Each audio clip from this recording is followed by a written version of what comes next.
আজ আইপিএলে দশম ম্যাচে বড় দুই দল মুখোমুখি। বড় দুই দল আইপিএলে বলাটা খুব মুশকিল।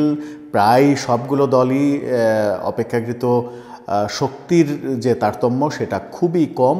সব দলই ভালো দল, যদিও পারফরমেন্সের দিক থেকে এখন আস্তে আস্তে প্রমাণ হচ্ছে কাদের শক্তি একটু কম, কাদের শক্তি একটু বেশি। সেখানে দিল্লিকে গতকালকে আমরা দেখেছি দ্বিতীয় ম্যাচে ও হেরে যেতে। আজকে কেকেআর এবং আরসিবি মুখোমুখি হচ্ছে। কেকেআর এক ম্যাচে অংশগ্রহণ করেছে, এক ম্যাচই জিতেছে। তারা সানরাইজার্স হায়দ্রাবাদের সঙ্গে নিজেদের মাঠে দুর্দান্ত একটা জয় পেয়েছিল, মাত্র 4 রানের।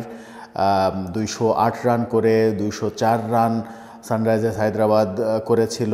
সেই ম্যাচটা একেবারে জেতা ম্যাচ হেরেছিল হায়দ্রাবাদ।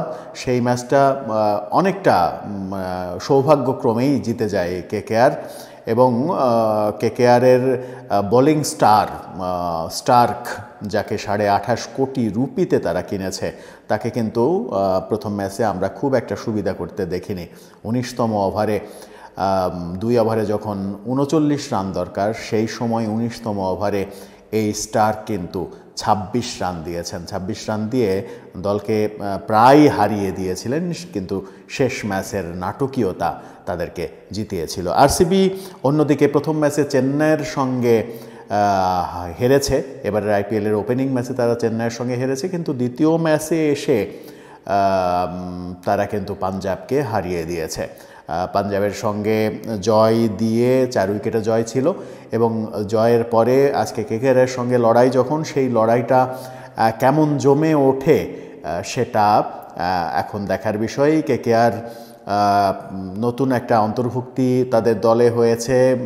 আফগান স্পিনার মুজিবুর রহমানের পরিবর্তে আফগানি 16 বছরের তরুণ গজনফর, এই ভেলকিবাজ স্পিনার, রহস্যময় স্পিনার, তাকে দলভুক্ত করেছে। তাকে একাদশে দেখা যায় কিনা সেটাই এখন দেখার বিষয়। অন্যদিকে আরসিবি, আমরা কিন্তু দেখেছি আরসিবির যে 4 ব্যাটিং স্তম্ভ, Faf du Plessis, Virat Kohli, Glenn Maxwell, Cameron Green, তাদের মধ্যে গত ম্যাচে আমরা বিরাট কোহলিকে দেখেছি নিজ স্বমূর্তিতে ফিরতে, দুর্দান্ত খেলেছেন পাঞ্জাবের সঙ্গে। আজকে অবশ্যই দিন Faf du Plessis, Cameron green, Maxwell, তাদের যে কেউ কিংবা 2 জন জোরে উঠলে নিশ্চয়ই কেকেআরের সঙ্গে দারুণ একটা লড়াই হবে। এবং সেই লড়াইটা যখন হবে তখন এম চিদাম্বরম স্টেডিয়াম নিশ্চয়ই উপভোগ করবে সেই লড়াই। প্রথম ম্যাচে কেকেআর নিজেদের মাঠে জিতেছে, এবার অন্য মাঠে তারা খেলতে যাচ্ছে। অন্য মাঠে তারা কেমন করে সেটাই দেখার বিষয়। আমি এই ম্যাচে কেকেআর যদিও 208 রান করেছিল প্রথম ম্যাচে, সেটা করেছিল আমরা যেটা দেখেছি আন্ড্রে রাসেলের কল্যাণে। মূলত রাসেল দুর্দান্ত ব্যাটিং করেছিলেন। সেটা যদি আবার আমরা রিপিট হতে দেখি তাহলে দারুণ কিছু হবে।